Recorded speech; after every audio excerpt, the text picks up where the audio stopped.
One of us! One of us! Gooba gobble, gooba gobble. All right. Well, Tim, this is our new little adventure. Episode 1. Episode 1 of One of Us. Our new podcast. Podcast format where we just kind of... There's going to be no video or editing like with Schlock Jocks. We're just going to talk about movies. And this is going to be more centered around things we like and appreciate. Not just bad movies that we've chosen to watch and review. Just movies in general. Yeah. The way I look at it, this is for those that don't follow mainstream movies, music, and television. This is a place where you can let your freak flag fly. Or your penis. Hopefully. So, this was the original idea I'd had back when we started Schlock Jocks, is I wanted a more like long form where we just talk. But, whatever it became Schlock Jocks. And while I love that, it's also very arduous. It's a little bit restricting as well. Yeah. Making those videos. Because you have to keep it more succinct. Yeah. Because, those videos are exactly what I wanted to do. Yeah. I didn't really quite understand your podcast idea because I don't really listen to a lot of podcasts. Yeah. So I definitely wanted to talk about this shit with you because we're both very much interested in it. But I definitely wanted to make videos, not quite review videos, just talking about it and breaking them down a little bit and make some amusing video to go along with the audio, Yeah. And this is our first foray into the more free-form format that you initially wanted. Yeah. And mainly, it all just comes down to the type of person I am. Right. Yeah, you're a talker. Yeah. I'm not. So I'll try to support you here. Yeah. And I think the videos are fun. Don't get me wrong. Yeah. But they are, like you said, they're more restricting. We have to pay attention to, we can't make them as fun as I want to make them because you get blocked on YouTube. Yeah. And yeah, we've experienced that already. Yeah. And we have to kind of keep them shorter as well, just for editing purposes, really. It makes it a lot easier. And we're both busy men, and those videos can be, take some time. Yeah, they're time-consuming. They get a little tedious. Yeah. And, we just suffered our first block in the United States. Sure did. Thanks a lot, Tom Jones. If you're curious about that. Why? Our video ticks will be up pretty shortly, if you're curious about that. It's probably already up by now. No, I mean, by the time someone actually hears this. Yeah. It'll be up. But mainly for this one, we just kind of want to focus on... We're just going to talk about horror movies today. Yeah, I wanted to kind of discuss with you, how you, and myself as well, but how we got into movies in general, horror movies as well. With me, they're the one and the same. Horror movies is really how I first got into movies to begin with. So I want to kind of talk to you about, how did you first get into movies? What were they? Did you ever realize at one point, I certainly had this, where I realized that the way I enjoy or consume, entertainment movies, I guess, was different from other people in that well, I'll get into that, but I'm gonna start with you. How did you get into movies? How old were you? I don't remember an exact age. Yeah. But I remember sitting. I remember very succinctly, or no, not succinctly. What's the word I'm looking for? Specifically, I have an image in my head. There's a word for that I can't think of right now. Okay. Watching Rocky IV. A fucking good one. Sitting in my living room in Delano, California. So I lived in Delano, California till I was about 4 or 5 years old. And but I remember sitting in the living room watching Rocky IV, and I remember the gloves touching each other. Yeah. And because of that, the Rocky series is one of my favorite movie series of all time. I agree. That's my first memory of watching movies. I have same memories of watching sports at a young age. Just one memory that sticks with me. But I remember just being fascinated with those movies. And then I remember once we lived in Tehachapi, I watched the movie Rad, which is a terrible movie. Loved it back then because it's skateboarding. Yeah. And then the BMX bandits and the dirt bike kid. So I'm not exactly sure why, but I was already like watching and attracted to, and I think it's just because kids' movies and terrible or in general are just terrible. Yeah. Like we've talked about Bingo. Yeah, God, yeah. It's such an awful movie. So bad. But when you're a kid, it's great. Yeah. So, and I just like the idea of watching a movie. I just loved it. So I always found ways to watch it. If I wasn't watching pro wrestling, I was watching movies, or I was playing video games. Typical nerd stuff. And eventually, that led to watching USA Up All Night. And that's really where, and we've talked about this on Schlock Jocks, that's where I started to get into the horror movies. I remember my cousin, and it's crazy because you're wearing an Alice in Chains shirt. He used to wear the same shirt. Nice. They had a different version of it back then, obviously. Right. Dirt. And he showed me Dirt. It was my cousin Ryan. He also showed me horror movies. They would always be playing some sort of like, and I just remember being fascinated by it. Or that was the first time I ever watched Colors. Was this Colors? The Robert Duvall and the Sean Penn? Was this like junior high or high school? No, this is still like 8, 9, 10 years old. Oh, shit, okay. So I'm being exposed to it pretty young. Yeah, okay. And this is where I'm also starting to get exposed to the Friday the 13th movies. And I loved them. Like Jason, I don't know, just fascinated me in a hockey mask. And there was something about the violence that attracted me to it. Because it was so over the top. Yeah. But it was still scary when you're at that age. And then, I got older and I learned to appreciate it for how it's not very realistic at all. Right, yeah. It's just campy. And a lot of it, I like the comedic aspects too. Because I was really into comedy. At the same time, I'm like really getting into horror movies. I'm getting into like... So I'd go to Blockbuster and I'd pick a horror movie and I'd pick like a bad comedy. So like an Adam Sandler movie or Chris Farley movie. So now we're at about the age where I'm starting to become a teenager. Yeah. And getting into more adult-oriented humor. And I never really had any desire to kind of go into that mainstream and watch like the blockbuster movie. Of course, I liked things like Jurassic Park and Star Wars, but on any given day, I wasn't watching those. I'll go see them when they come out in theaters still to this day. Right. Sure. But I get way more excited for like a Halloween movie. Well, I think it's part of it. Like at least when you're a kid, it's like the aspect that you're not supposed to be watching this. Yeah. So there's that kind of is attractive. Well, pretty much anything that would scare my parents. Yeah, right, yeah. Anything you're not allowed to watch is more interesting. And I think I was told I can't watch this stuff. Yeah. We were a somewhat wholesome family. Mm-hmm. So there was a lot of that. There was a lot of that, like, taboo to it. I can remember a distinct conversation about horror movies with my aunt. And then I remember a conversation where my dad... I had no idea who Slayer or Megadeth was, but he's just going on, have you heard about these devil bands? And to me, I was like, Megadeth. No, but... tell me more. Tell me some more. And Megadeth is a devil band. Huh? Yeah, right. It's so clearly strange. He doesn't listen to Megadeth. No, and that like I told you the story about my friend's dad who called Creed devil music. Yeah, right, yeah. Yeah, so anything to these guys. Any distortion in the guitar. I was going to say, electric guitar, like, no, it's devil music. You're playing the devil's music. So, and I'm the type of person, if you tell me I can't do something, I'm going to do it. And I think that was a natural instinct of mine, and it paired with being exposed to that type of stuff at a young age. Okay. So it's kind of working hand in hand. Yeah. Because it fits everything in my life. I don't really follow, except for sports for some reason. I like teams that win a lot of championships. I don't really like the underdogs. Like I'm a Lakers and 49ers and USC Trojans and like St. Louis Cardinals. Like these are very successful franchises in the mainstream of sports. Yeah. But when it came to entertainment, the type of comedy I liked is not the mainstream type of comedy.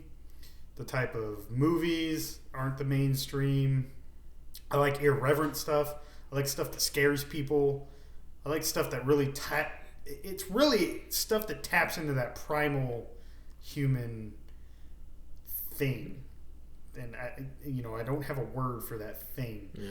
But like Titanic taps into like an emotional state that's a little more romantic. Sure. Horror movies tend to like tap into that primal of fear and like Fight or flight kind of fight thing. or flight type thing. And there's something about that I like feeling that feeling myself. And then once horror movies stop having that effect on me, because at some point you watch so many of them, doesn't scare you anymore. Yeah, not at all. You watch it for different reasons, Yeah. but I still like seeing that in other people. So when I share those movies with them, they get that same. Yeah. Um, Well, like when you and I went and saw The Nun when that was released. Terrible fucking movie. Great Awful. beginning, great end. The end or the middle was just ridiculous. It was nothing but jump scares, cheesy, cheap jump scares. and then none of it makes any And sense. nothing happened. Like it didn't push the Yeah. the story forward at all. But it was fun being in the theater with all those people being scared at all the little jump scares and you know Yeah. screaming and hollering and shit. That was fun. Like the movie sucked and was boring, but that was a fun experience just to watch other people enjoy it Yeah. in the way that we used to when we were kids. But we've Yeah. become so jaded over the years of watching so many fucking horror movies. Like it doesn't really have that effect on us anymore. But it was fun to see that in other people.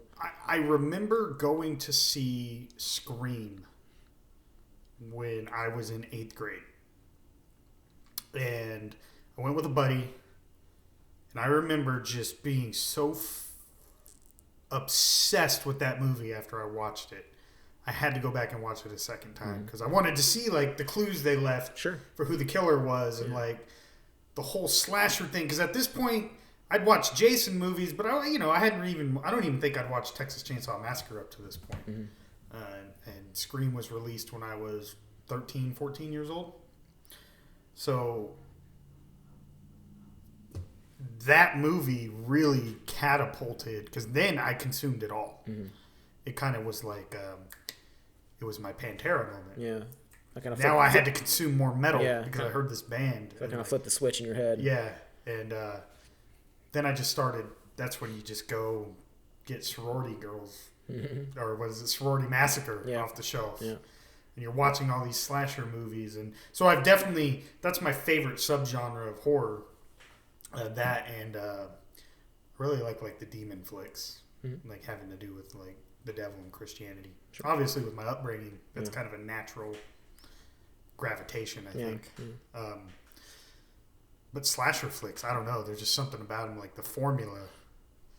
It's very formulaic, but I dig the formula. Yeah. And You know what you're getting. They know what Yeah. you want.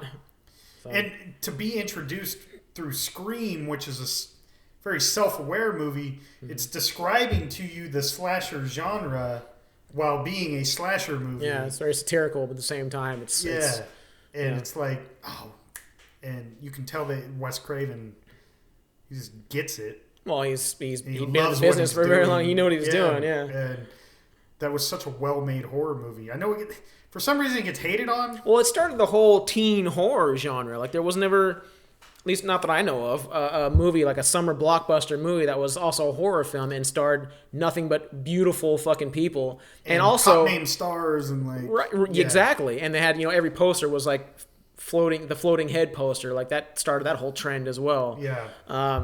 It definitely started bad trends. Yes, it's because of that movie. We got a lot of shit, but that Yeah. movie's really good. Yeah, it's Yes. Wes Craven. Yeah.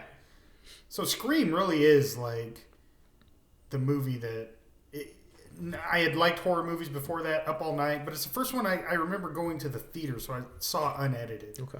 straight through without commercials. I think I was about 15 when that came out. I saw that one in the theater. When as I well. was old enough to remember everything I saw Yeah. and could analyze it, and that really, it did, from there on, I was hooked, and I'm still hooked. I still pop in Scream. I can't turn it off.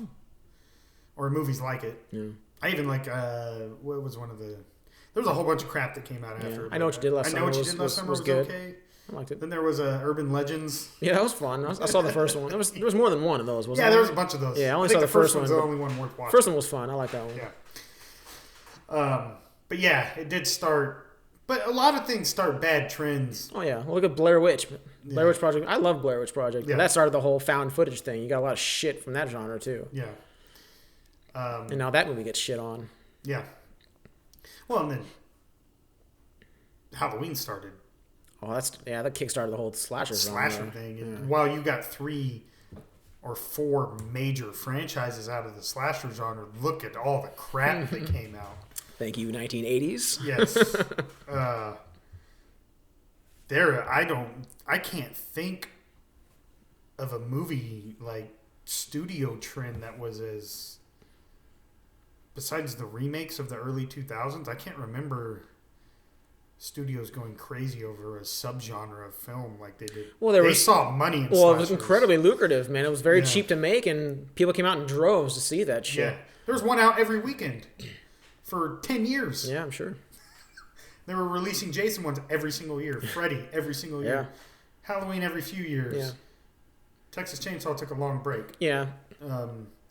But then you had like Silent Night, Deadly Night, My Bloody Valentine, The Prowler, and then a bunch of crap I can't even remember, but your Blockbuster was lined full of it. Yeah. Yeah. And that was another thing that we've both talked about, the cover art.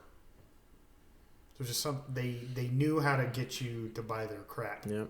And they would give you a good cover. Well, the two of us, as I'm sure millions of other curious little boys, we'd go into the video store and go straight to the horror section just because the covers were cool looking. Yeah. It's the same reason you would look at Iron Maiden albums. Right, exactly. All the metal section in fucking Tower or wherever you were. Just cool, crazy looking art that you're not supposed to be looking at or supposed to be enjoying, but it's intriguing because it's evil looking and you don't know much about that. It's scary but it's beautiful at like the same time. Yeah. And they did that with whoever started that trend in horror movies. Like, thank you. I wouldn't have seen half the movies I've seen. Well, I'm sure that was the reason they did it. Like, we need to get this movie is shit and we don't have any kind of marketing budget. Let's put some crazy shit on the cover and let's get some people out here. Yeah. And it's the only genre where I can really think that did that. They really focused on the cover art. I think it's probably the only cover the genre that needed to do that. Yeah. But as you know, that cover art also, and that's part of the reason why we can do Schlock Jocks, because being the type of people we are, we watch those movies with the covers. Mm-hmm.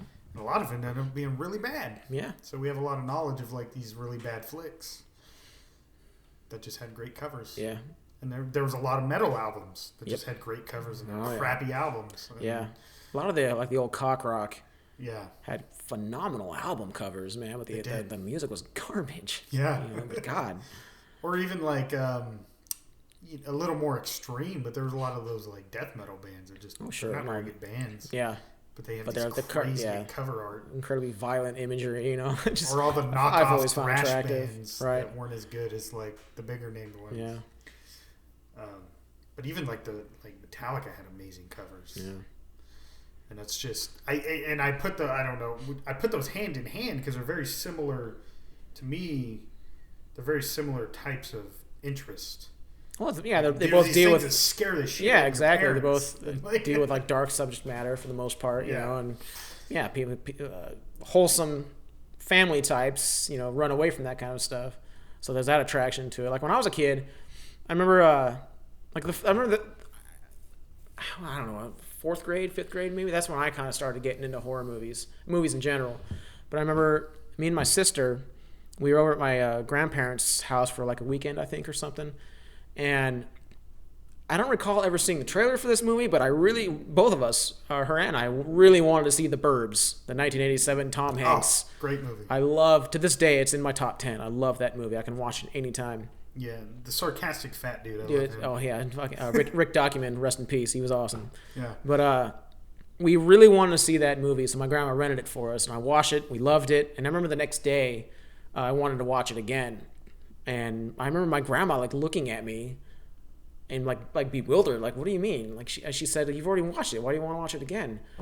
And I just remember thinking that was so strange that she would say that to me because that didn't make sense. Like, why wouldn't I want to watch it again? It was great. Yeah. So that was like the first time I realized some people don't rewatch. Some people, movies. that's weird to me, because all I knew was my family and like my friends in the neighborhood, Like the friends in the neighborhood are the ones that showed me horror movies because my mom wouldn't allow it. Yeah. I had in one direction down the cul-de-sac, there was a family. They had 3 boys. The middle was my friend, then an older brother and a younger brother. And they I got to see like Child's Play, Puppet Master, I don't know, a host of other horror movies through them. And then my friend on the other direction, he showed me Halloween for the first time. I remember he showed up at my house one day. I think it was in the summertime, and I think his parents were gone or something. But he had a backpack. He pulled out a VHS, like a blank tape, and he had recorded Halloween off of TV. So it was like the edited version. But I mean, there's not really too much to edit from that anyway. No. But I went back to his house. We watched it, and that was like Halloween is probably my favorite horror movie of all time. Either that or The Thing. I've got a hard on for John Carpenter. But a great filmmaker. Yeah, fucking A. Big Trouble in Little China. We can go on. But that was the first time I experienced like the Halloween franchise, that first movie, and that franchise kind of became to this day as my favorite horror film franchise. Even though I will acknowledge that like Friday the 13th is a better franchise. Those movies are definitely far had better. more success. Yeah, they didn't mess it up as much. Yeah, and the storyline in Halloween just became so convoluted. Here's Friday the 13th is so simple in its formula. Yeah. It's really hard to mess Well, it really just takes it movie to movie. They try to get like a whole like through line through the Halloween franchise. It just didn't work. People overthought the Halloween in Michael Myers. Absolutely. Someone couldn't rest with the fact that he was just evil. Yeah. They had to give him a backstory. Well, we can get into that a little bit later. That's a whole other conversation. It is. No, I get what you're saying. Yeah, so I was in like 4th or 5th grade roughly when this whole thing started with me. And I remember the first movie to ever actually that I recall being scared at, I think was before I ever saw any of these movies, was Pee-wee's Big Adventure, the Large Marge section. Yeah. Like that scared the shit out of me. Yeah. When she does that, it's ridiculous. Now you look at it now, it's laughable. Yeah. But when she does that face, it's all huge eyes and the sound it makes. I remember very specifically hiding my head in the pillows because I knew that section was coming up and I didn't want to watch it. Yeah. So I like hid my face in the pillow so I wouldn't have to see it. So I've always been attracted to those kinds of like darker subject matter, movies I'm not supposed to watch. When I was a kid, I had all these kids around me. I wasn't allowed to do it at my house, so I had all these kids around me. Like the family with the 3 brothers, their parents didn't give a shit. Like they did not care at all. So watch whatever they wanted. Whatever they wanted. So I saw so many cool movies, like cheesy, like Body Parts and Doll Man and Dark Man, and so many great movies over at that house. So ever since I was a little kid, grade school, I've been into horror movies in general, because I just loved watching movies. I remember they actually used to give me a bunch of crap because Clue with Tim Curry, fantastic movie. I was like obsessed with that movie for a little while, and HBO ran it like all the time. So almost any time it was on and I was home, like I wanted to watch it because I loved it. And like got to the point where my friends down the street started making fun of me. So like if I was doing anything else, if they wanted to hang out and I couldn't for any reason, like, are you watching Clue? They give me shit for it because I just loved that movie. And then also Predator became like my main obsession. I think it was in 6th grade. I think my mom had rented it for me from Blockbuster, and it got to the point where she ended up buying it for me on cassette, and I watched it. I don't remember how long this lasted, but damn near every day. I'd get home from school and I'd watch the Batman show, the old school 60s Batman, Gilligan's Island, and like Popeye, and then I'd throw that tape in and watch Predator. And like she'd come home from work and it'd be on. And it got to the point where I knew that movie line for line, and I would sit there watching Predator and just recite the lines with the characters through the whole damn thing. Like I loved it so much. I ain't got time to bleed. I ain't got time to duck. And I would recite. I remember sitting on the toilet one day reciting the actors' names, just so I knew the names of the actors who played the characters. So like from a very young age, I've loved movies. I've loved actors. I've loved all of that. I'm kind of surprised I didn't try to get into the field in some manner.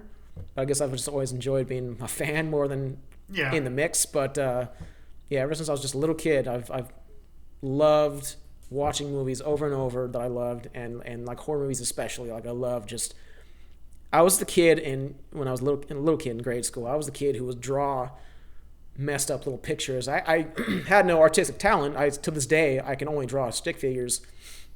But I would have a black and red markers, and I would draw stick figures being mutilated. I draw like a dungeon with a stick figure cut in half with a pool of blood, or heads hanging, just horrific scenes of gore and violence. Just because it was fascinating to me, and I was never a violent kid or angry or anything like that. I just loved that kind of thing. Yeah. So I was attracted immediately to horror movies and to metal album covers, and which later metal music. So I've just always had that in me since I was a little kid. Yeah, it's just something that's inherent. It's hard to we could sit here and analyze it, but I'm just drawn to things that aren't widely accepted. yeah. Because maybe I wasn't widely accepted. I don't know. I could sit here and analyze it. Yeah, I was always a bit of a misfit. Yeah. I never really... making friends was always hard for me for whatever reason. Yeah. My family moved around a lot when I was a kid, so it was hard to get to know kids, and I always felt a little bit different because I did like these things that no one else, most people didn't really seem to like. No. So I felt kind of a little bit outcast. So that shit kind of played into that, being that this wasn't a widely accepted thing to enjoy. And I don't know.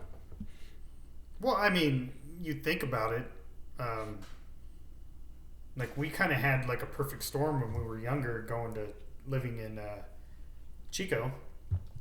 There was me, you, our mutual friends who all like the same stuff. Yeah. But once I left there, finding those type of people again, very hard. Not hard to find metalheads. Although, I mean, it's also not easy, especially when you live in a place like Bakersfield or Tehachapi where everyone listens to country music. Right. And if they hear Metallica, of all bands, Metallica, they're like, too angry. Yeah. It's it's fucking Metallica. What are you talking about? To me. But I guess from their world, that is very aggressive, loud music. They had no idea. Yeah, they have no idea. But finding the people into horror movies and not just liking horror movies, but having a passion about them. That's why still here, we're still friends because it's really hard to find those people that are into the same shit. Yeah, we're basically friends out of necessity. Yeah. I really don't like you that much, but we have a lot of the same interests. Yeah. So it just works. It's convenience, really. But yeah, it is.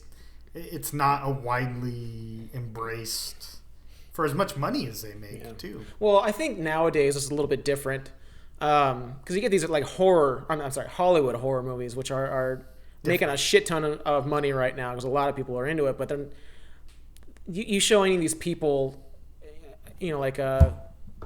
sorority babes and slime ball bolorama or prom night or something, they probably wouldn't want anything to do with it. Yeah. But they watch these, very glossy produced horror movies like the new It movie and The Nun and movies that jump scares. That's all they have, Or you watch loud noise. Right, exactly. Or you make them watch The Witch or The House of the Devil or Rosemary's Baby, those slow burn horror movies which I love.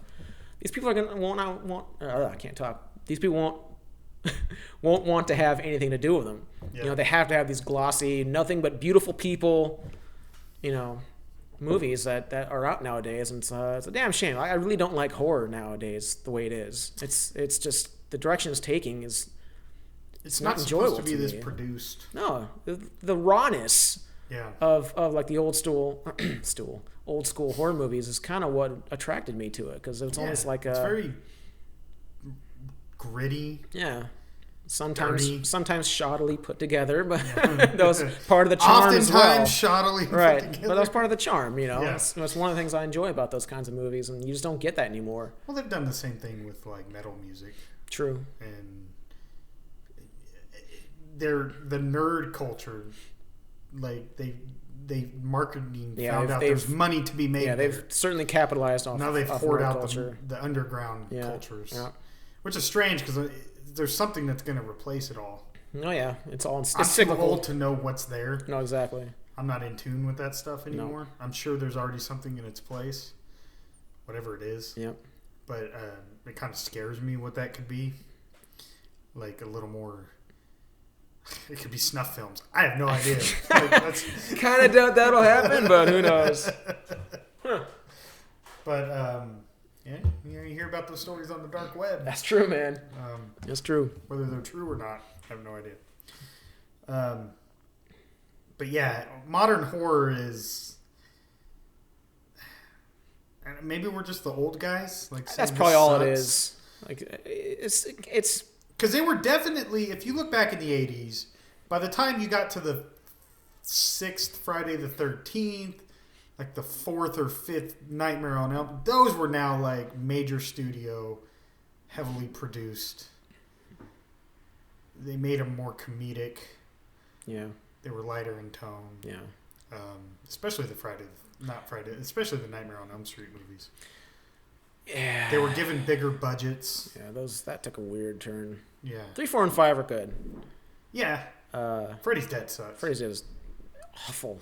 New Nightmare's good, but it's Nightmare's not even really a Nightmare on Elm Street movie. It's like well, yeah, they went more meta with it, just like he did with Scream. Yeah. But that was like the first time since the first one that Freddy Krueger was actually like scary and imposing. Yeah. Because he took more of a comedic turn after that, and you look at number 2.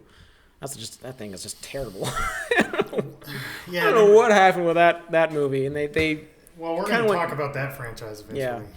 And, yeah. Anyway. Well, and all the franchises have their Freddy 2. Of course. Because there's Jason 5. Mm. Which gets way more crap than it should. That's still a good movie, though. Like It is. a lot of people hate it because it's not Jason Voorhees, but it's still. If it was Jason Voorhees, it would be just another Friday the 13th movie, and no one would be none the wiser. Yeah. But because it's a different antagonist, that's why it gets a shit. It's still like the same quality film, Yeah. Still. Although written. that one's actually one of the more violent. It is. Some of the best kills are in that movie. It's a great movie. That's more of a grind. That flick has more of a grindhouse like movie feel to it. I'll give you that. I've always give you that. really appreciated. Yeah. Because it seemed like it was more out of the 70s. Just that like Last House on the Left. It's really violent. Yeah. Because they really get toned down after that. Well, it's also very mean spirited. Like, Yeah. This feels like a very angry movie. Like just the way it starts out with the fat guy with a candy just getting murdered, for like no real reason, and Roy taking vengeance on these kids that had nothing to do with it. Like, No. So yeah, you're absolutely right. It does feel like a movie more out of the '70s where it had that more mean spirited tone. Mean spirited violence. But it's still great. I love because it. the first 4 movies, you're just following the story of this retarded kid and his attempt to kill teenagers, and then their fight against him, and then that movie comes along, and it's like Jason had a reason. Yeah. Because he was avenging his mother. And this one, well, you get the reason at the end, just like that. Sure. But this guy, because he's mean-spirited, the movie comes across as mean-spirited. Because, Jason Voorhees has kind of a supernatural element to him, whereas this guy, he was a paramedic. Yeah. That was it. And he snaps, dude. Yeah.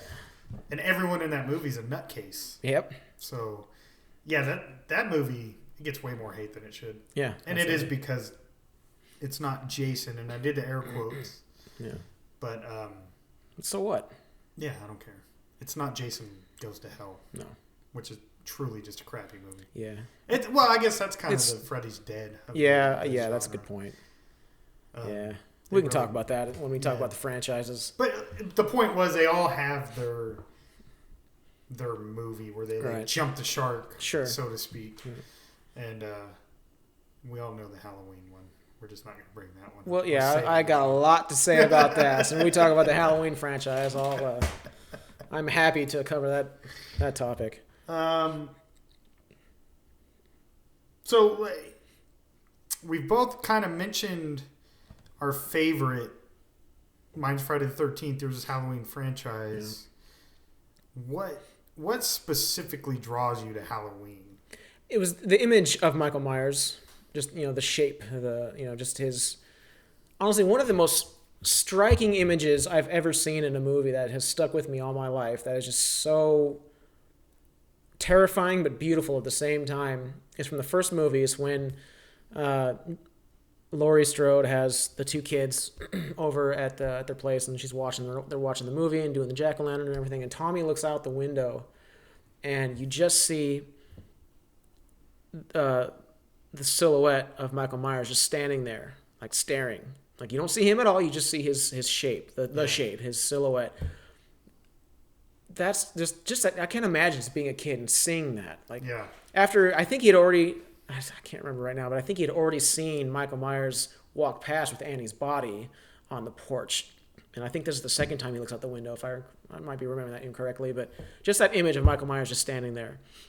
But there's also just the mask. They got so right.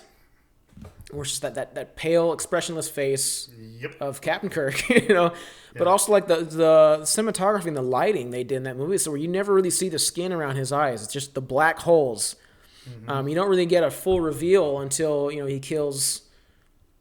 Well, he's in the house. When he chokes her out with the phone cord, and and Laurie's on the phone, and like he gets on the phone, that's when you first actually see a close up of the mask. And it's just so terrifying, but so awesome looking as well. So it's not really anything in particular other than just the image of Michael Myers. Like I enjoy, obviously the real backstory of him just being evil for no reason.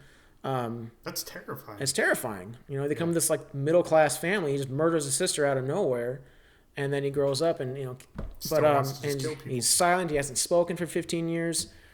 So just Michael Myers as a character has just always been much more fascinating to me. Even though, you know, Voorhees kind of does the same thing. He doesn't speak, stalks, very brutal, cool looking with the hockey mask after part 3.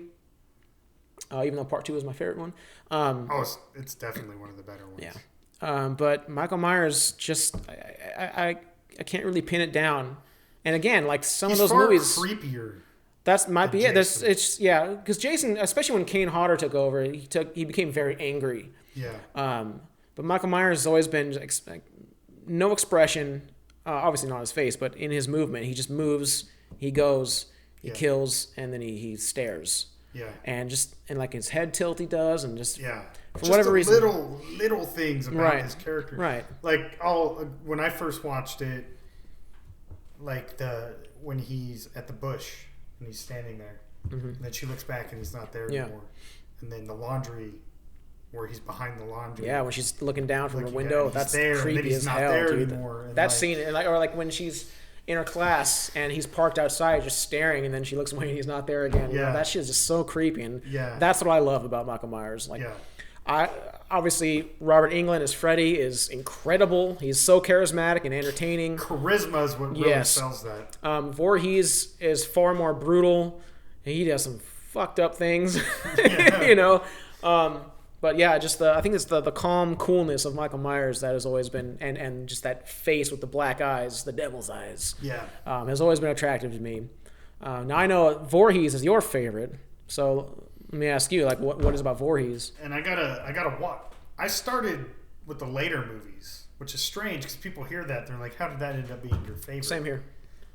Because USA Up All Night wasn't showing the first 4 movies. I don't know if they were more expensive to purchase or whatever. But you would get 6, 7, and 8. Well, I think the first Friday the 13th movie I saw was 8. Yeah, it's usually because that was on. It seemed like it was on every other weekend on USA. Jason Takes Manhattan. So that was my favorite horror movie for a long time until I grew up and realized there were better horror movies. That one isn't good. It's not very good at all. But you know, I think part 6 and 7 I also watched a lot, and it's just this zombie, basically, the supernatural, and he's stalking kids, and obviously there's a lot of TNA in these movies, so I'm a young boy. That's always fun. That's always fun. But I mean, you got a guy in a hockey mask who's killing people with a weed eater that has a saw blade on it. Like, I love the absurdity of it because I'm tend to be into more absurd things. And then part 5 I used to watch a lot too because that was always in heavy rotation on USA or TNT or whoever was showing it that week. I don't know if these movies were just cheaper to purchase, but they were the ones that were constantly on there. And there's just something about, especially the Kane Hodder Jason, the way he'll just stand there and breathe. Just the breathing, man. Yep. And there's no talking, and there's no real. If you haven't watched the first movie, you don't understand his motive. So there's really no motive in this guy. Yeah.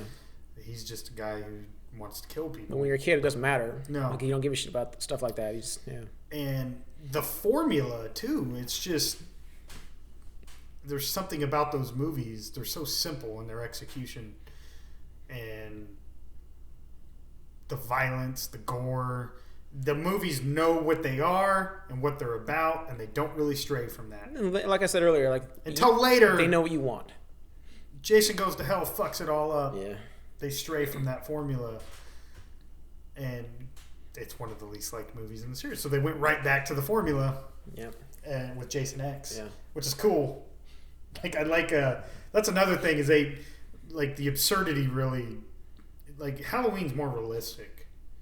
You can definitely imagine someone just going around killing people, Sure. like because there are people that fucking do that. Yeah. Maybe they're not wearing a William Shatner mask, Right. but there's people just going around doing that. Jason's not so realistic. Yeah, he's a zombie. Yeah, there's really not a guy living in the woods probably doing that, Yeah. hunting a camp. Right. After part 6, yeah, he was just living. Yeah, and dead. after 6, he's not even alive. No. There's a question on whether he actually ever died in the first 4. By the 6th one, he is already You know he's been killed again. He's in the grave. Yeah. Like, he's dead as hell. And now he's dead just as Dillinger. he's a supernatural zombie Yeah. thing. Yeah. And it becomes more brutal at that point. Like, and the way that the kills. Friday the 13th is all about how he's killing Yep. people, snapping people in half, That's what people want to see. closing people in a fucking mattress. Yep. The sleeping bag kill, the frozen head kill in Jason X. He put a machete to the guy in a wheelchair. When do you get to Yeah. see that? Yeah. No one ever sees that. Yeah, and that's another thing about those movies is wheelchair people tend to survive these situations. Unless you're Franklin and Texas Chainsaw Massacre. Oh, yeah. That's true. But people, they didn't go soft. Yeah.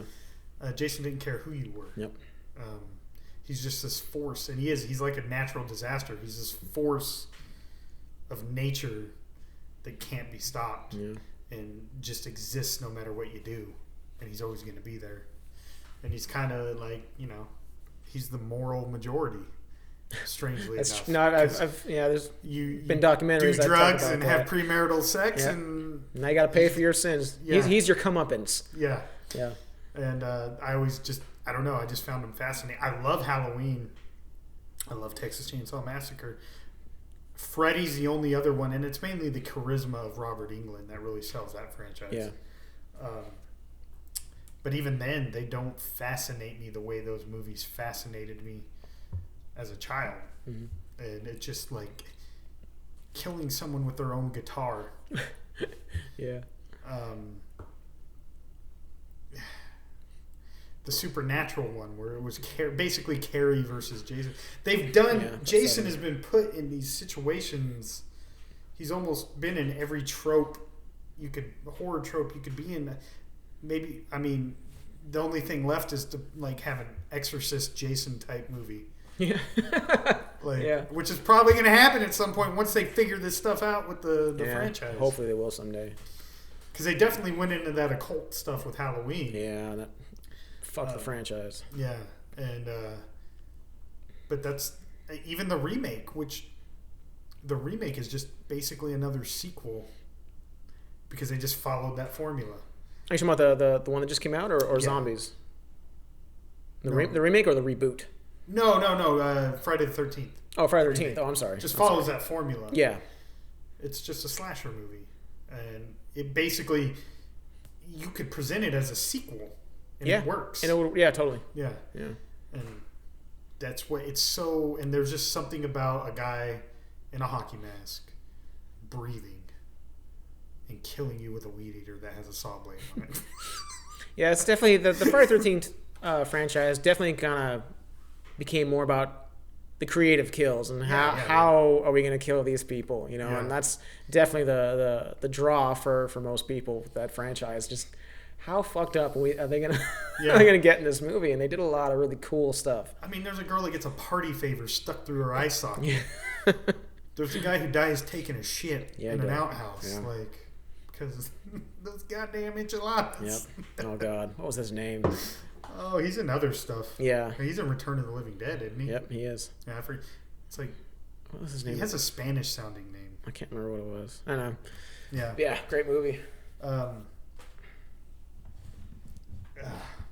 but yeah, that's what draw. I don't know. It's just they're comedic. They're campy. Yeah. And that's where I tend to like the more comedic side of horror. Well, that's kind of another problem with the movies today. They take themselves too seriously. Yeah. You know? And maybe that's just because we grew up on those kinds of movies and these kids these days didn't. Yeah. So I'm sure it's a generational thing. I just don't think these filmmakers are self-aware. They don't realize, like, because horror has become cachet and it's become Hollywood, they forget that it was kind of started as just... It was a counter. It was an underground. It's the counterculture thing. Yeah. It was sticking their thumb up at like traditional Hollywood films, Exactly. and there was meant to be kind of ridiculous and not serious. Yeah. And even though it scared the crap out of people, and people took it too serious, especially parents of kids watching it. Yeah. I always knew. I would tell my parents, "It's not real. Like this is like." I would point it out, like, why can't I watch? It's just ridiculous. I knew that at 8 years old. Right. So did I. 12 years old. It was absurd. Anyone would. It's like watching an Adam Sandler movie. Right. Like, this is all just so ridiculous. Exactly. And it's funny. And, well, that's scary. And it's also funny. Yeah. Or Evil Dead, really. That's the one that put it all together. Mm-hmm. Well, Evil Dead 2, really. Right, yeah. That just extreme gore, comedy, extreme camp, just all together. It's a decent horror flick, like a legit horror flick. But yeah, it was everything that encompasses that genre. And we're all better people for having watched it. Yes, Bruce Campbell is the man. The man. But yeah, horror's definitely lost its. They do. They think they're making. They forget what they're making. I think these filmmakers and these writers. They're taking themselves too seriously, and that's why it doesn't work. You get a couple, diamonds in the rough. Piranha with Asia. What's his name? Oh yeah, Asia. That was a great movie. That movie got it right. Alexander Aja. Thank you. Yeah, there it is. Like when The Meg came out, that was very disappointing because I thought that was going to be more along the lines of like Placid. Or something, but they took themselves way too seriously. They ended up being just kind of boring to me, like The Nun. Yeah. Nothing but jump scares. Like, that's another thing. Like, atmospheres is the problem. Like, no one wants atmosphere in Hollywood movies anymore. Mm-mm. And, like, The Witch that came out a few years ago is one of my all-time favorite movies. They did so good with that. It was so amazing. Like, and you made me watch House of the Devil recently. That's a great movie. So good, man. Yeah. Now, Ty West's other movies, not so much. I saw The Innkeepers years ago. That was just a paint-by-numbers horror movie. Well, and then there's Cabin Fever 2, which he disassociates himself with. Yeah. But it's so different. His other movies, like, I don't know, he just nailed this one. Yeah, that was, dude. And I'm a big slow burn horror movie. I love campy, schlocky, violent stuff too as well. But slow burn horror, like The Witch and House of the Devil and Rosemary's Baby, The Exorcist. Don't Breathe. I love that kind of horror. Yeah. You just don't get that anymore. No. It's all. You do. It's just. It's buried underneath everything. Okay, yeah, fair enough. Like you get Don't Breathe. Mm-hmm. What was the one with John Krasinski? Oh, A Quiet Place. A Quiet Place, yeah. Really good stuff. Yeah. Very slow. Yeah, and it got a lot of attention. Yeah. But that's not the kind of stuff they pump out of Hollywood. You get The Nun. You get the infinite amount of Conjuring movies. Yeah, there's another Conjuring movie. I know, dude. Like Annabelle. And now the first Conjuring is great. The first Insidious is great, but then all those spin-offs from those are just the same shit over and over. And or the first, what was the ghost movies that kind of ripped off the found footage thing? But they were the first. Oh, one was Paranormal really Activity. Good. Yeah, first one was really good. I never saw that. The rest of them are crap. They're just rehashes. Yeah. And then you got all the remakes. Like we don't call them remakes anymore. The reboots. Reboots. They're ridiculous. Like have an original thought, man. Like at least I don't like. Who's the guy from Key and Peele? Key. Yeah. I just can't. Jordan Peele. Jordan Peele. And then it's Key. It's Michael Key, right? Sure. I don't really watch them. He doesn't really make movies, but he was one good part of the Predator movie. Yeah. Just we differ on opinion on that, but fair enough. His whole thing with Tom Jane, I thought was pretty funny. Tom Jane was funny. Yeah. I thought everything else was just seemed forced. Yeah, that movie sucks. But yeah. That's something we agree on. Yeah. but at least he's. I don't like his movies, but I can respect that he's doing trying his own he's thing. trying to do something that's He's not doing what's been done before. exactly. He's got a voice. He's got his Yeah. own voice in the horror genre, and I got nothing but respect for the man. And what's interesting is you do get a look into maybe how black people view horror Okay. and how they view society, because really it's a reflection of how people like us view society. Yeah, I've still never seen Was it Get Out? Get Out. Yeah. And now it's Us. Oh, see, I haven't seen that either. Yeah. I want to. They're largely successful Yeah, films. yeah, they did People really seem to well. like- They did really Get well. Out made me fall asleep twice. Really? Like I said, I don't like his movies, but I can't.